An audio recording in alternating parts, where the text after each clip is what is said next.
mayoral candidate Marcie Hodge, and like Joe Toomey, who sat in the same chair at Lake Merritt Station Cafe at 614 Grand Avenue. This is a do-over because I hate Maxell tapes, just in the interest of candor. But having said that, how are you doing? Good, and you? I'm excellent. How's the campaign going for you? It's going really well. We're excited and looking forward to November 2nd and seeing the fruits of our hard work and campaigning efforts that we have, put out for the last about 2.5 months. Right. Now tell my viewers how you came to decide to run for the office of mayor. Well, I decided to run because I felt that there was really no voice, no one really giving voice to the disenfranchised voter, those who felt very aloof from the voting process and what their concerns were about. And I didn't really feel, really excited about the candidates who were running. Right. And I don't really feel like they were really talking about the issues that Oaklanders are really concerned about.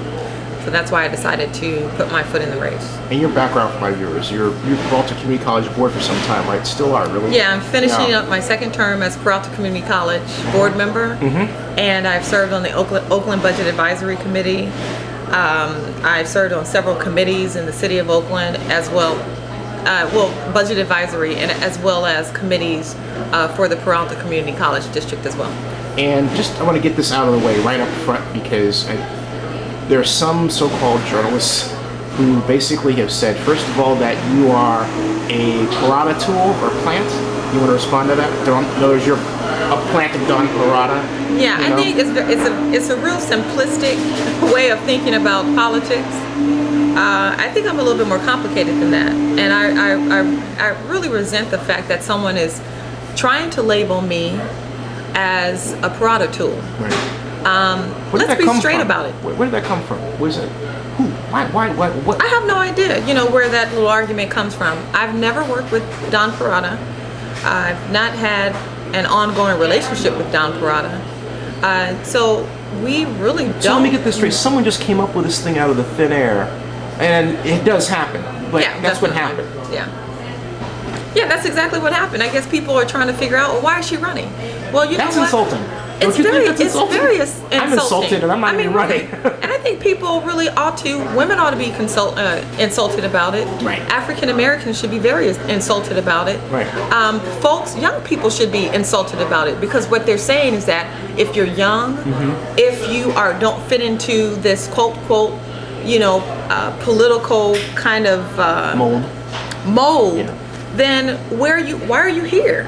And I'm here because this is my community. I'm from Oakland, born and raised, and I have a right to put my foot in the race. Not only that, to suggest that Don Peralta has to be the person, and it's this great man that they've put so much, into that, Don Peralta is fine with me, but you put so much emphasis on what a person can do, Don Peralta, and you take away from my attributes. Right. So basically, I need someone to really foster who I am and tell me what to do.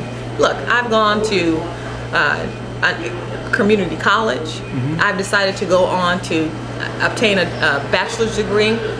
Don Peralta wasn't there, I wasn't there asking him, is it okay? You were getting a doctorate now, right? Yeah, I went on to a master's program and now I'm completing a PhD program.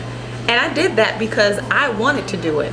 And so to suggest that I need to make a decision and step my foot into the race, and I'm from a family of who have been involved in politics. Yeah. So this is not anything that we've not sat at the table and talked about. And talk about that for my viewers who may not be familiar, who sometimes watch this from other places in the world. Yeah, like I said, I'm born and raised in Oakland. I come from a family who's been involved in politics. My brother served on the Oakland Unified School District board for 2 years, elected at the age of 21. Might I add. Don Peralta wasn't around. We didn't have to ask him about that. We talked to my family about that. Right. I have an uncle who was on city council in Vallejo. I've had cousins and other relatives who have been involved in Vallejo in politics. So this is not anything that's new to us. So I highly resent let me tell you. I'm not only educated, and my family definitely promoted education and civic service. My brother, who had a master's degree, and he passed in December, had a master's degree in public relations. My sister, who was an attorney, graduated at the age of, I think she was about 26, from law school. So, I've come from a family who's very adamant about getting educated and then coming back and giving back to your community. So this is not an anomaly. Right. This is just who I am and what I come from.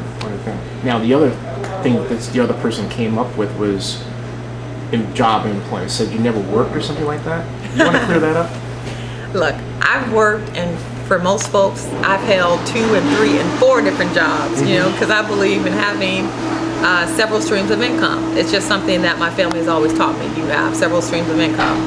And I left my job with the county, with where I was with the county for about 3.5 years or so as a clinical therapist, working for the Our Kids program. I worked out of Claremont Middle School. And I left my job in June, one of my jobs. This June? One of 4. This June? Yes, this June. So what that was written was really wrong. Yeah.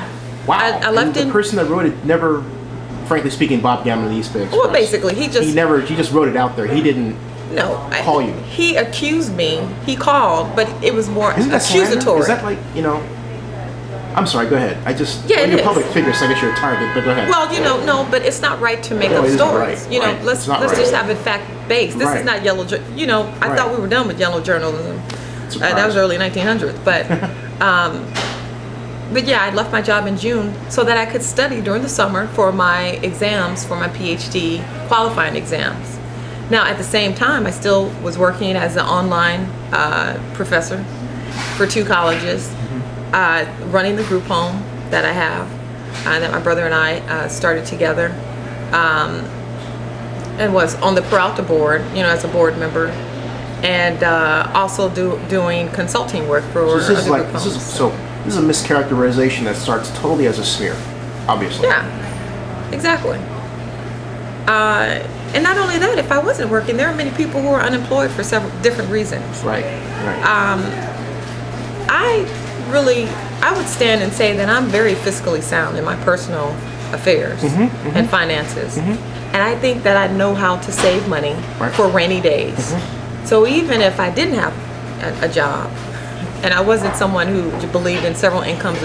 Yeah, I think Orlando Jones, where he ran, he had some dire straits when he ran for mayor. Yeah. So so what? Exactly. Yeah. If you want to give back to your community, and if I want to loan myself money because I'm investing, I believe that my campaign is talking about ideas that's gonna move the city forward. I think I have that right. And let's talk about that. Now that we got that out of the way, let's talk about those ideas. Yeah.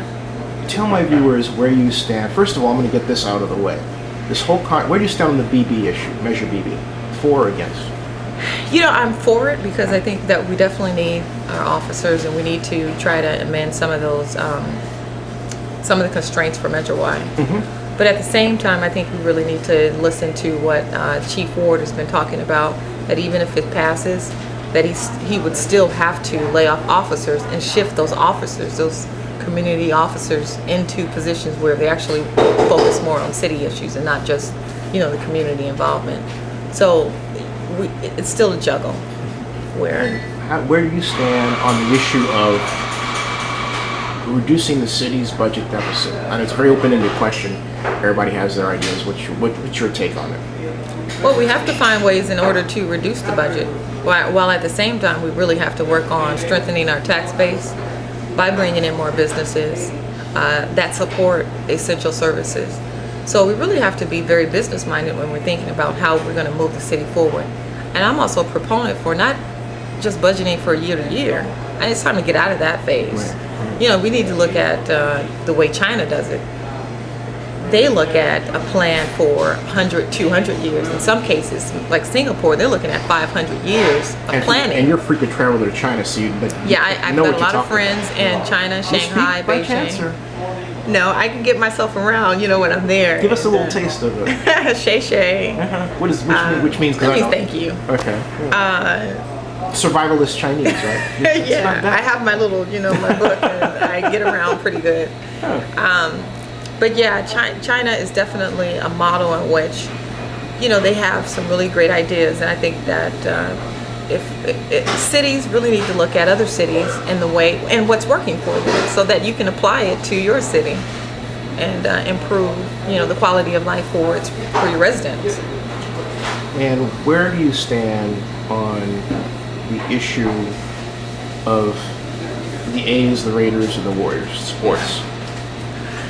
I love the fact that we have 3 sports teams, and I think that if we're able to keep them, that's great, but not at the demise of our coffers, of our city coffers. So we really have to come up with creative ways to keep the A's here, and that might be developing private partnerships with corporations who might be willing to fund our sports teams. But I think it's the vitality of a city when you have 3 sports teams. It really speaks to what your city is about. Now, in your view, should we ask Joe Tuman the same question, a few others? Should we sue the city of San Jose for tampering with the A's and trying to take them from us? Should we sue the Oakland A's for trying to leave? How should we handle that in your view? How would you handle it as mayor? I don't necessarily say that we have to really enter into an egregious suit with the city of San Jose or with the A's itself. I think you just have to really sit down and talk about what are the options and what's available for maintaining, a sports team. Maintaining a cordial relationship. Exactly. Because I think cities are really going to have to start working together and partnering together. And when you're talking about bringing entities, from across this world into your cities, I think it's best if you can really work with the surrounding cities to talk about, what, we have good partnerships with our cities and we would like to see your corporation come or, have a headquarters here in the West Coast. And you do that by having good relationships with neighboring cities. How would you improve city morale? Morale of the city is really bad. What would you do as mayor to change that state of affairs among the workers of the city of Oakland? They, just aren't all that happy. Yeah. Well, for me, with my background in organizational psychology, what I know is that when your leader doesn't really have a vision and people don't attach to that vision, they don't understand what the vision is about, then many times they don't understand what direction the city is going in. Was that the case for Dellums? Is that what you're saying? I would say that not necessarily for Dellums, but I would just say just maybe across the board. I think what people want to know is what's the vision, for the leader, and how are you going to move the city forward in regards to that. You have to build, I think it's all contingent on the leader, really identifying that vision and what your plan is for all departments and really having a cordial relationship with your employees so that, people understand that you know that you have to reduce the budget, and because you don't want the city to be in, financial straits or face bankruptcy. So when people are worried about their jobs, when people are concerned about, well, what direction is this individual is going to go in, if there's no transparency, then people get worried and morale, of course, goes down. When the economy is bad, people are very concerned about, well, what's next?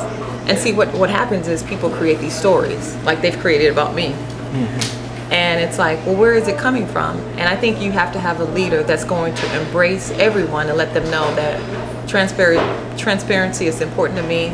I don't want to lay off workers unnecessarily, but we're going to try and work together as a team, and try and move the city of Oakland forward. So I guess that means identify your plan. I guess that means you also don't favor early retirement for the police department, right? That's been a Well, one of the issues with early retirement too, there's a clause there where if you move officers out of retirement, you can't hire any new ones for 3 years. For 3 years. So I think what you have to understand is that with people are going to try and protect their jobs. Right. And when you create these contracts and you sign them, and the city has agreed to, many of these contracts. When you have someone new coming in, unless the they've got to city's bankrupt, if the city's bankrupt, exactly. It's kind of, we definitely don't want to move in that direction though. But I think one of us does. It wouldn't be really quite. I don't think it'd be really good for the city of Oakland to try and go into bankruptcy. Because under bankruptcy, you can pretty much do what you want. Right. Yeah. But I think what we really have to do is try and have these cordial relationships to let people know that, look, we need you to. give concession to something so that we can save the officers, we can really save the city's budget. And you know, for me, I don't want to see officers go out and patrol, you know, the city of Oakland, and they're being paid these meager, you know, salaries. I think we need to really talk about our appreciation for officers, and they are the ones who are putting their lives on the line. And we compensate that by honoring them with a good, you know, a salary. Do you think we, package. Do you think we communicated that as a city, or was a city council meeting where they? No, not at all. No, I think when it comes down, it's politics. What it is that you know, you just take, you know, the officers are easy to take a beating. You know, let's just point the finger at them right now, and you know, when we get into the back room, it's another deal. But I think again, we've got to have cordial relationships with people and let people know where you stand. And if you get politics out of it, then you can move forward with, you know, an agenda that's going to save the city. How has the city, or how has your view of the city changed since you've been campaigning? Everybody's, you know, learned something. I mean, Yeah. what have you seen? You know, just curious. That it has great promise. You know, we're out walking precincts every day. You know, like 7 days a week, knocking on doors, talking to people. And you tell me you get 3 hours sleep a night, is something like that? I don't get very much sleep. I don't get very much sleep. So I'm looking forward to hibernating for. I'm looking forward to hibernating for about a week. Okay. So if you win, you won't have much time to hibernate. I'm gonna take a week. I'll take a week to hibernate, because you got to find, you can't burn candle, you know, the candle at both ends, you know, because you burn yourself out. But so you have to really pace yourself and make sure that you're getting some rest and eating well too. But what was the question? What were we talking about? Oh, basically, what have you seen that has changed in your view of the city since you've been campaigning? Yeah, talking with people are very optimistic, and people know that Oakland has so many resources that we could really capitalize on, that we really ought to be a city that's better than where we are now. So I think what I've been finding is that people really believe that the city can move forward, but it has to be with the right leader and someone who is genuinely concerned about the city of Oakland and about its people and is willing to serve the community and not be self-serving. And speaking of which, can you say how much you've been able to raise this far? Give us a picture, because Peralta's at the $1 million, and how much have you spent? You know, give us a picture for that. What's you spent? I think I don't really do the finances, but I think we've probably, well, I would say I know that I've loaned myself probably about close to $40,000. Wow. Hold on. All right, so you took a small break, so close to $40,000 yourself. So, and that's a substantial amount. That's good. That's good. But it also helps clears up what Robert didn't report that he could have reported if he had called you, right? Yeah, and I've had several fundraisers. And you've got. I think I've had about 6 fundraisers. And you've got lawn signs. I saw one over here on Oakland Avenue, I think it was. Yeah. Be honest, well, you know what? Yeah. We've been all over the city. We have covered at least 65% of the city. Wow. In about 2.5 months. So and the response? The response has been really good. We've been able to get those lawn signs out. People are very excited about the campaign. They're excited about, you know, maybe possibly having a new leader, a new change, and really someone who is not just a part of the political old guard. You know. And what's your website, by the way? The website is Hodge, HODGE, the number 4, Oakland Mayor 2010.com. Where's your office? 7511 MacArthur Boulevard in East Oakland, between 75th and 76th. And Ave. Everybody has almost everybody, except Terrence Kendall just says vote for me, right? What's your rank choice? I would say your first choice is Marcie Hodge. I mean, like, obviously. And you're talking about for me voting? Yeah. My first choice, of course, is for me. Second and third, I'm going to keep that to myself. Okay. Keep that to myself. Well, everybody else is being honest. There's a little war. Greg Harlan, I just wrote today, he's like, it's me, Peralta, and then Kaplan. And he completely hates Jean Quan. You know, and we got to get out of that hate and What's all up of that with dislike. Because are you coming to Donna Clay's party next after the election? Before? If I'm still here in town. You're gonna get out and play immediately. Spend a little time in Bakersfield with my aunt and uncle. Yeah. And I think Bakersfield is probably the perfect place to wind down. But yeah, you know, we really have to model the kind of behaviors that we want our citizens and neighbors, our children to really model. We can dislike and disagree with one another, but to take on, you know, the kind of mold where we, you know, hate somebody. Yeah. You know, you might get to know them. And a lot of times, you know, sometimes we really don't like a person. And those are the ones who, you know, tend to become our very good friends. Right. And, you know, I kind of alluded to that at the end of my blog post. I won't say that on camera. I mean, but it's true. You know. I think that's a good way to end. Hey, thank you so much. Thanks. Good luck. Thanks.